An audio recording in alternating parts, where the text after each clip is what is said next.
The Math Center presents Levels of Measurement. In this presentation, we will point out several ways for characterizing statistical data, and then focus on the 4 levels of measurement listed here: nominal, ordinal, interval, and ratio. Here are some ways that we can characterize data. We can ask, are they discrete or continuous? We might ask, are they qualitative or quantitative? And finally, we could characterize the data by determining what level of measurement we are using. Let's start by talking about the difference between discrete and continuous data. Discrete data can only take on certain values. It is used when counting something or categorizing something. An example is the number of donuts sold in a day. You will measure this by using the counting numbers, such as 1, 2, 3, etc. You would not say you sold 17.984 donuts. You would use a whole number. Another example would be the grade level of a student. Again, we use specific numbers, such as first, second, or third grade, or even categories such as a freshman or sophomore. On the other hand, continuous data are values that are found by measuring something. They can take on any value within a range. An example would be the height of a group of students. Each person's height is measured on a scale and can take on any value on that scale. You can be 60 inches tall, or you can be 60.5 or 60.25 inches tall. Another example would be the time it takes to eat 20 donuts. You start a stopwatch and then stop it. The time measured can be any value in the range of reasonable times. Another way to characterize data is by labeling it qualitative or quantitative. Qualitative data are measured on a scale that uses categories, not numbers. Examples include a person's gender or the state that they live in.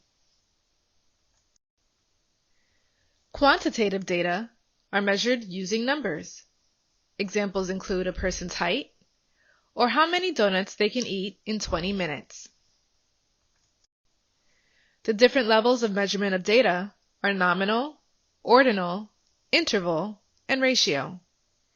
But before we start talking about levels, let's talk about why we need these levels. Let's use the concept of finding an average as an example. We often ask our teachers, what was the average test score? The teacher finds the average by adding up all the scores and dividing the total number of people who took the test. Other things we might average would be ages, weights, and distances. In some cases, though, it might not make sense to take an average. What if you're measuring eye color? Because eye color is categorical, it doesn't really make sense to find the average eye color of a group of people. Well, what about zip codes? Zip codes are numbers, so you can take an average, but the result wouldn't make any sense either. The point is that statistical tests, like computing the average, can only be performed on the appropriate level of data.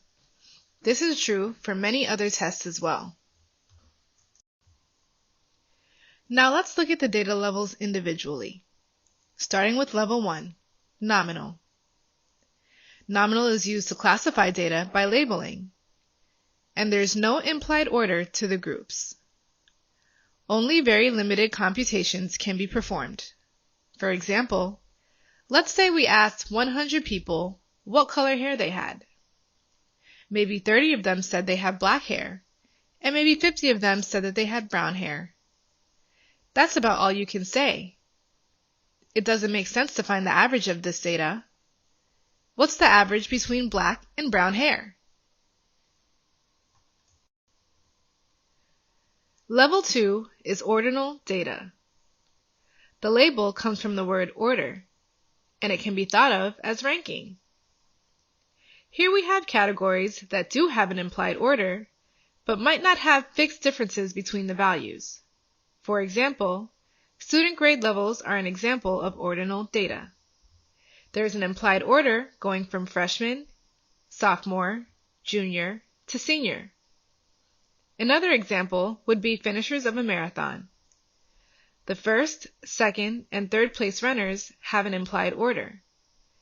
But a runner can finish first and beat the second place runner by 2 minutes. But that second place runner may only finish 6 seconds ahead of the third place runner.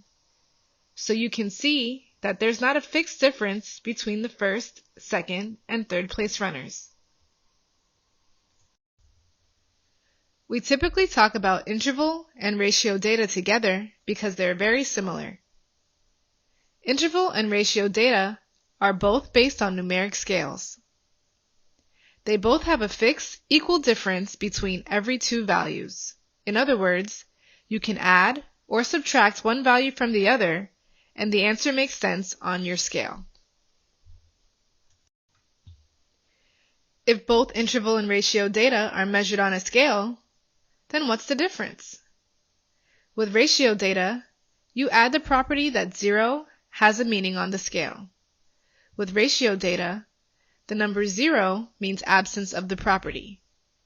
Ratio data can also be expressed in fractional form or as multiples of each other.